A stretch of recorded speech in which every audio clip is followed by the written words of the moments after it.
Assalamualaikum warahmatullahi wabarakatuh. Nama saya Muhammad Panji Trihandoko. Sekarang saya akan menjelaskan apa itu nested if dalam C++.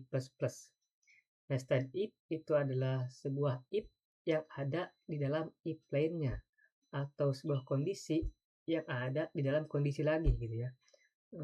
Program ini digunakan ketika kita harus mengecek lagi jika kondisi sebelumnya sudah terpenuhi gitu ya. Jadi jika kita sudah memenuhi kondisi yang pertama, kita harus dicek lagi ke kondisi yang kedua gitu ya.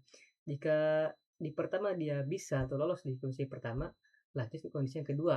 Dan jika lolos lagi, maka akan mengeluarkan output gitu ya, yang berbeda jika dengan di kondisinya itu false gitu. Kita langsung ke contoh codingannya. Seperti biasa, kita langsung pastikan saja. Nah, contohnya seperti ini. Kita akan disuruh memasukkan nilai ya. Dan jika kita sudah memasukkan nilai, si nilainya itu akan dibandingkan gitu ya, dengan ini. Jika nilai lebih dari 75, maka dia akan dinyatakan lulus. Ya. Masih di kondisi yang pertama, tapi jika dia di bawah 75, maka dia akan tidak lulus. Gitu ya. Nah, jika kondisi yang pertama terpenuhi, lanjut ke kondisi yang kedua. Jika nilai lebih dari 90, maka dia akan dapat A. Tapi jika dia kurang dari 90, maka dia akan mendapatkan B. Ya, contoh diagramnya seperti ini. Ya, kita akan suruh masukkan nilai. Jika nilai lebih dari 75, iya misalkan, dia akan lulus. Nah, jika lulus ditanya lagi, apakah lebih dari 90 atau sama dengan 90? Iya, dapat nilai A. Jika tidak, dapat nilai B. Berbeda dengan kasus yang lain, jika kita kurang dari 75, maka dia tidak akan lulus. Udah, jika tidak lulus, dia tidak ditanya lagi gitu ya. Oke, kita langsung coba aja programnya.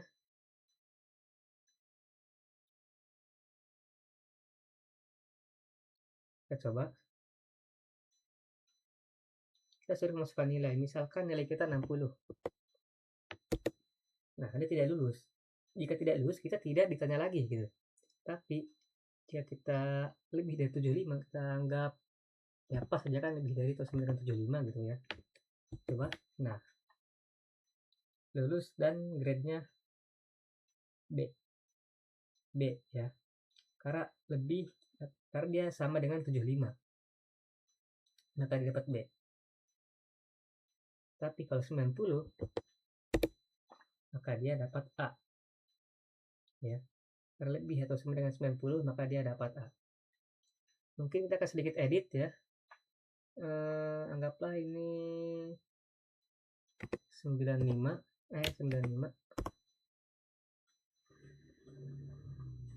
Kita coba masukkan lagi. Kita tadi kan 90 dapat A ya, ini kita 91 coba. 91. Nah, dia dapat B karena dia maaf. Nah, kita ulang lagi. Masukkan 91.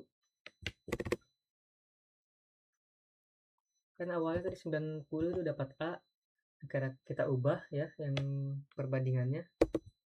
Nah, 91 dapat B. Ya karena dia kurang dari 95.